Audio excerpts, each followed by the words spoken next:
The ceasefire in Gaza officially came into effect today, with Israeli forces seen leaving the Gaza Strip, with multiple recordings showing these vehicles leaving multiple parts. And some reports are saying that these vehicles and Israeli machinery are going completely outside of Gaza and not necessarily just withdrawing to what Israel is calling the defensive lines, or what was seen as the yellow line in the map that Donald Trump published earlier on, which is supposed to be an initial line to be followed by more withdrawal coming by Israel. The IDF are confirming that the mission ended. They're saying now that this mission ended. We need to be, of course, ready.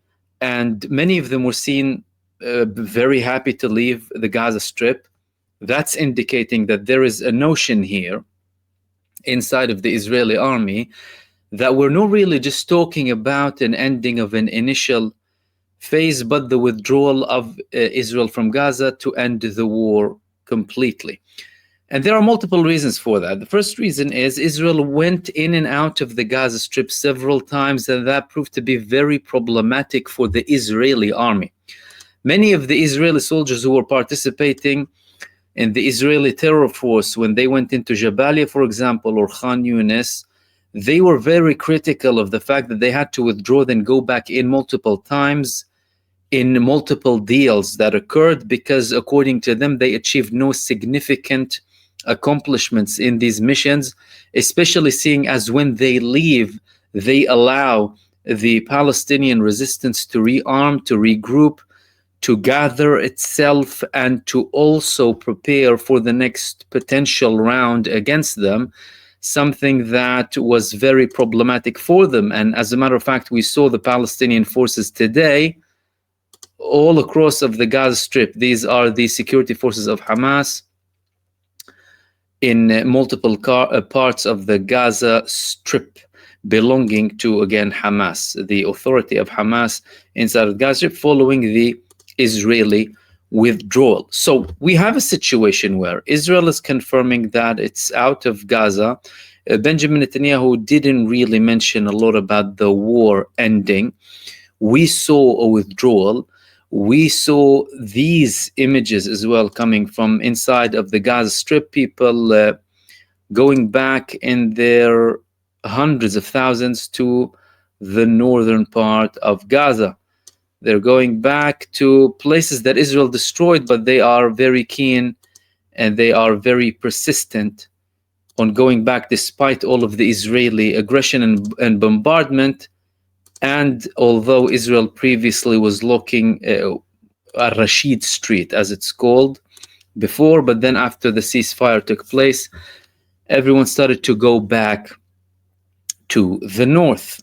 Again, showing keenness that the Palestinian side is really interested in going back and rebuilding and living on their lands, regardless of all of the Israeli barbarity and destruction that took place inside of the Gaza Strip. And we saw people already rebuilding. For example, this was one of the first things that the people were doing in an area called the Nusayrat refugee camp in the Martyrs Mosque. In this image, as you can see here, people cleaning their mosque for the first time in 2 years. They're going back to the mosque and cleaning it, preparing to go back and have activities. Egyptian forces or Egyptian backed forces were seen also in Gaza, preparing for large camps, very large camps going into the Gaza Strip, heavy equipment to prepare for many temporary housing locations, especially in central Gaza, seeing as Israel, of course, wanted to ethnically cleanse the population from the Gaza Strip, and the Egyptians are very keen on building more places for the people to stay, to remain in Gaza, and not allow Israel to get away with its ambitions. Of course, after everything that had happened, from an Egyptian perspective, it was very important that they do that. There were also celebrations in Egypt with, are these paratroopers? You can call the tricycle, flying tricycles with the Palestinian and Egyptian flags. seen in Egypt celebrating. A lot of symbolism happening here from the Egyptian side as well. Again, proving their position to support the Palestinian side. There was a lot of developments happening also in relation to Qatar. Now, the Steve Witkoff, the American envoy, the main man of Donald Trump, he was seen with President Sisi. And with President Sisi, he was hailing the Egyptian president, supporting him in the efforts of Qatar, Turkey, and Egypt in relation to this, in what at the time Steve Witkoff said forced Israel to have compromises. There was a blatant confirmation here from the American side, and there were several interesting statements coming from American officials in the past few days in relation to this ceasefire and what led to that ceasefire, especially with the latest reports that are coming out about American officials saying that Donald Trump applied pressure on Israel, unprecedented pressure on the Israeli side, and also that one of the officials said that without the United States, Israel will not exist. It needs to be said. That's a senior White House official, according to multiple reports, made these statements, and circulating all around that apparently the Trump administration applied a lot of pressure.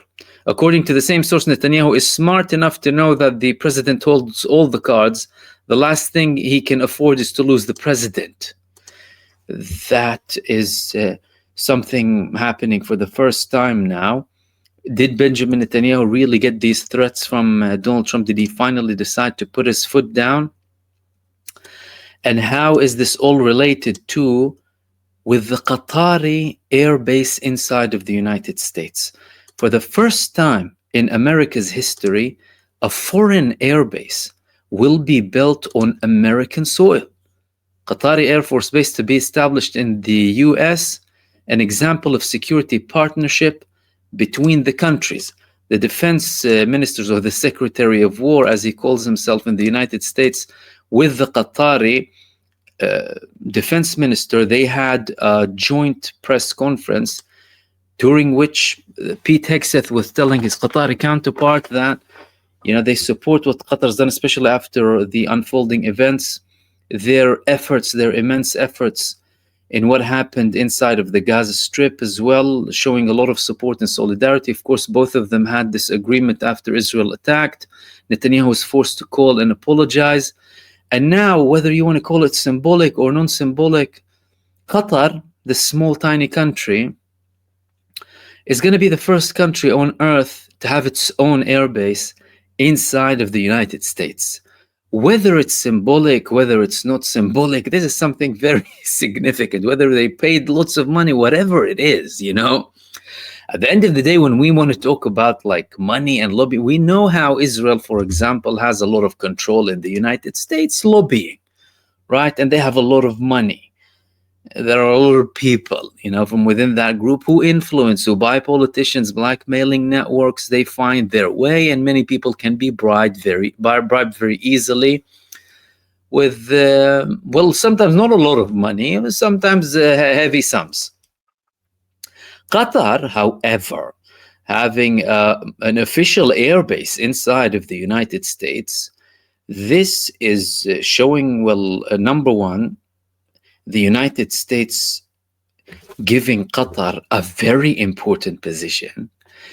If, according to the recent statements and also the confirmations too, like Donald Trump was hailing Turkey and Egypt and Qatar so much in the last couple of weeks, likewise with Steve Witkoff and other American officials too, did they actually change the equation in the level of influence on the United States, especially after Benjamin Netanyahu really pushed the boundaries with the American president and pushed it for really, really long? Is something finally changing there?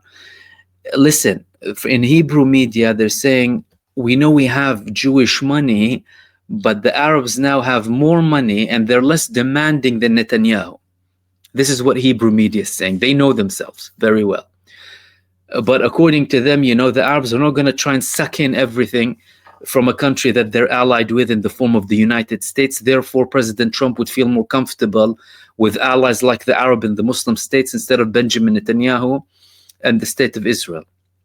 Again, not to say that all of a sudden Trump is going to ditch Israel or anything.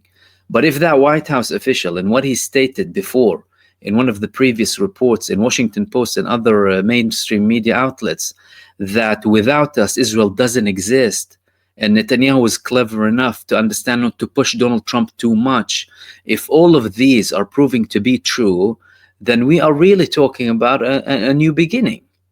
And the Americans are saying now we're talking about a peace deal rather than a ceasefire. And again, everything is volatile. Everything can collapse. We have tested this administration. It has facilitated and supported the genocide fully for the past 2 years. But at the end of the day, Donald Trump, he likes to be in the club of winners. When Benjamin Netanyahu had this attack on Qatar, another ally, a big ally that now has a base in the United States, and that mission failed, Donald Trump got upset. If that mission succeeded, Donald Trump could have potentially endorsed it because he knew about it.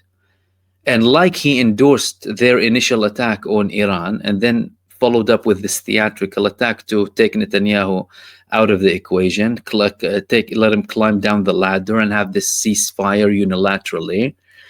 Now he wasn't very happy because it didn't succeed. And from a Trump perspective, I don't want to be surrounded by losers. I want to be in the winner camp. And that winner camp here, well, they showed him we're willing to invest, willing to cooperation with you, but you need to stop Netanyahu. Did the lobbying work this time, or did it not work? Did Netanyahu understand that he reached his limit, or did he not? What is going to happen inside of the Gaza Strip? Are things going to move on, or are things not going to move on? Before we go into that, clearly what's happening between Qatar and the United States is a huge shift forward, regardless of the fact whether the ceasefire succeeds or not. But in relation to the ceasefire success or a failure, there are multiple ways to weigh things down here. Firstly, we have a situation where the American administration had certain measures taken against Israel and Benjamin Netanyahu to apply pressure and reach a ceasefire by also allowing countries that Israel didn't want in the negotiation process, like Turkey, who backs Hamas clearly and visibly and publicly, and as a matter of fact shames European countries for labeling Hamas. Then that in return added more pressure on Israel. Israel wants to portray this for internal purposes and internal consumption purposes as misinformation, and no, they are actually applying pressure on Hamas. Of course, these countries will have leverage on Hamas to an extent, but Hamas as a resistance movement, it's not by itself, it's with other movements too, and it also doesn't make decisions on its own. It has consultations with other countries too. And when we had previous reports during the peak of the genocide, when there were reports of pressure, Hamas didn't back down with certain limits or national rights of the Palestinian people that they don't have the authority to actually even cross. That created another pressure element on Netanyahu, and like what the Turkish foreign minister said, less room for maneuverability from Benjamin Netanyahu. But although the ceasefire agreement actually is in place now, effectively, there are several things. The indications that have positivity in them, that this will somehow last, are as follows. Israel withdrew, some of its forces withdrew completely from the Gaza Strip, not just to these lines. All of the Palestinians who wanted to return north returned, north and south going back and forth. Aid is going in. Egypt is already rebuilding camps, of course, temporary housing in central Gaza, and the deal has been signed. Clearly, there's more pressure from Trump, who's supposed to be arriving to sign a finalized deal, and they're talking about peace and everlasting peace and all of these things. Okay, that's number one. Then, of course, the things that are happening in the United States and how close they're getting with some of the countries that have increasingly started to support the Palestinian side more and more. There is no undermining of any of the efforts that the Turkish, Egyptian, and Qatari side have done to try and reach a ceasefire. All of them have done a lot to try and apply pressure to reach a ceasefire agreement. Whether you have, criticism of their foreign policy or lack of support or more action, that's a separate story. But in relation to the actual ceasefire, some of them worked day and night to try and make it work. And in the form of Qatar, despite the fact that they have been attacked directly by Israel, and they really just wanted to call it a day and say, we don't want to get involved in this. But they still found an opportunity. They came, they had a deal, because from their perspective, as their prime minister said, we want a deal, one ending of the war. Is the weight now of these countries in the eyes of Donald Trump bigger than the weight of Israel? Is the United States finally realizing that this country and this lobby that has occupied the United States and many other governments across the world too, more of a liability than an actual blessing? Aren't they, or have they already seen that if that country or regime sinks, they take down everyone who stood with them? Or are they trying to play something to prolong their existence altogether? What's for sure is there is a huge geopolitical and dynamic shift happening in the region. The coming days are going to prove to be very sensitive. Why? Because here's the negative part. Number one, there are still problems in relation to the names of those who will be released. The Palestinian side included certain names that Israel traditionally had a veto on in a hope that they will succeed eventually. Israel is still insisting not to release some of these names. Will the Palestinian side insist on them, or will they say it's not worth it to stop the whole deal for these 5 names?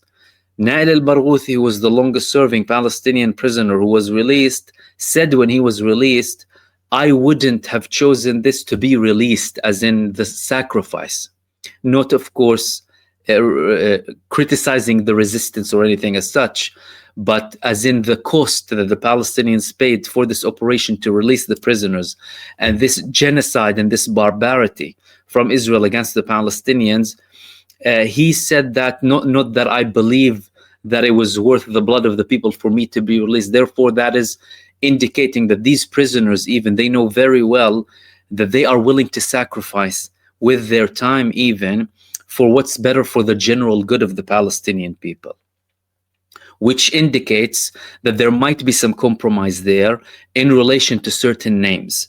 What that would do, though, is it would create a further excuse for the Palestinian resistance for future events to happen to release these people because of Israel's continued veto to release them. At the end of the day, some of these people have administrative detention, illegally imprisoned, many of them too. And also, from an Israeli perspective, they knew very well that they had to go to wars to counter attacks by the Palestinian side, who always fought for the release of Palestinian prisoners. As a matter of fact, multiple statements came from the Palestinian resistance saying that they're going to continue with all legitimate means to resist for freedom, for liberty, for the establishment of a Palestinian state, and there wouldn't be any giving up arms of the resistance unless it's for an independent and sovereign Palestinian state. Showing that this also, the other thing, the arms and disarmament is another thing that might pop up later on. So in effect, we're having a situation where there needs to be a finalized list. If there is no finalized list, or if the Palestinian resistance views what Israel is doing as unjustified and uses the momentum now with the desire, the supposed desire of the American administration to reach a ceasefire, the momentum and the backing that they're having from some of the Arab Muslim states now, Netanyahu being cornered to push for these last names, or will say, okay, we'll compromise, but we will release the prisoners of war, all of them. Secondly, will they release some of the prisoners of war and leave some for these names to be released? We already heard that the Palestinian side wouldn't be releasing a third of the bodies because they don't know their whereabouts.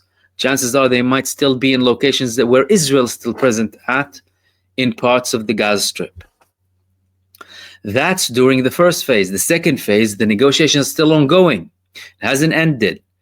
The second phase is going to talk about the force, the disarmament, what's going to happen in the future.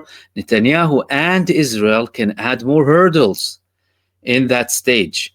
But if they have the prisoners of war, the whole excuse that they used to conduct a genocide by even killing their own people like they did, massacring them on the 7th of October and targeting the prisoners of war, killing over a third in total, they will not have that excuse. The Palestinian side would be removing this excuse from Netanyahu. And Israel proved by its genocide in Gaza that this card, and that could be another reason why the Palestinian side went into an agreement now, started to become less and less valuable as time went by. Because Israel started to clearly say by ministers in Netanyahu's government that it doesn't matter if some of them die for the national interest of Israel. Therefore, there was a calculated and strategic decision-making here from the Palestinian side, capitalizing on the opportunity that Donald Trump wanted this to happen very quickly, more hostility from Israel against other Arab nations, feeling more panic, and also having more persistence to get this over and done with. Otherwise, it would be Netanyahu would probably target more countries too. And they didn't want any of it. Some of the countries didn't want to have like any involvement too. And they capitalized on that moment. Then Israel, of course, internationally, it's going to be in an even worse position because now they don't even have an excuse. People will tell them, well, you got your prisoners of war back. What are you happening? Oh, we're preventing another attack. That's going to be much weaker. Because although they were milking this hostage excuse, when we knew very well that they didn't care about any of them, because if they did, they would have had a deal from day one, because Hamas offered them a deal from day one. Release our prisoners, will release all of your prisoners, and Dove. Israel continued this genocide, hoping that it would make the Palestinians surrender, only for the Palestinian people to emerge victorious after unbelievable heroism and persistence inside of the Gaza Strip, not leaving their land, not giving up their arms, not giving up their national rights, and not introducing a new mandate in the form of a war criminal called Tony Blair. So there are positivities and there are negative elements here. The introduction of the ceasefire, the implementation of it so far is taking place. It has taken effect. Israel is moving back. The Palestinians are getting aid. They are moving to areas where Israel strategically wanted to ethnically cleanse them from. And there are things on the ground that are preparing for more participation from other countries too, like this international stabilization force is primarily going to be made up of Egyptian, Turkish, and Qatari forces. That's something that's going to be, it's going to make it far more difficult for Israel to conduct any future attacks against Gaza because it would put them in a very difficult position. The Turkish president just told Israel if the genocide or elements of the genocide restart, they're going to be paying a very heavy price. I know it's still talk, and he has made several statements before, but also that could be indicating that the certain agreements that they have now, the guarantees and the assurances that are supposed to be protected by the mediators and the United States too, who will have a joint room, by the way, to monitor the ceasefire and its implementation, can actually have a much larger impact. Because again, let's not forget, 2 to 3 months ago, this wasn't the tone. 1 year ago, this wasn't the tone. Netanyahu said he wouldn't stop the war unless Hamas is eliminated and release all of the prisoners of war without any condition. The ethnic cleansing campaign, that's it. They can completely forget about that. And the rebuilding. All of these were the hidden but genuine, real agenda. Well, not so hidden because some of them actually declared it of Israel, ethnically cleansing the Palestinian people, expulsion, and murdering them, those who remain. Now all of that is out of the question. The military was getting a beating up until the last second. Minutes before the ceasefire took effect, the Palestinian resistance sniped a genocidal terrorist as he was withdrawing from Gaza. And the resistance had severe attacks against them in the recent days. They were fleeing from them. They weren't capable. And that damage that happened to the Israeli army, that's going to take years, if not even decades, to even try and recover from. Because for some people, there is no going back. There is no going back to this genocidal army. There is no Israel from many people's perspective too. The Israeli public completely lost trust in their military and in their security and in their political leadership as well. Israel lost its image. It has been tarnished globally. And although we're seeing an ending of this current round so far, or the ceasefire, this is not the end of the battle. There is still a genocidal terrorist entity, a terrorist regime, a wanted war criminal, a country that has committed war crimes, still capable of conducting them so long as no genuine severe measures are taken against them to stop any of their aggressions or future aggressions. That's in summary the latest that is happening. So the situation is volatile. There are reasons to believe that things can actually, there is potential to go ahead with this, and this being a lasting ceasefire, but that wouldn't necessarily end the battle, by the way. That's a different story. And there are other indications too that there are some certain loopholes that Netanyahu might try and play with to potentially restart the genocide, especially with some publications in the Israeli media, especially the Israeli Broadcasting Authority, that the two sides signed different agreements.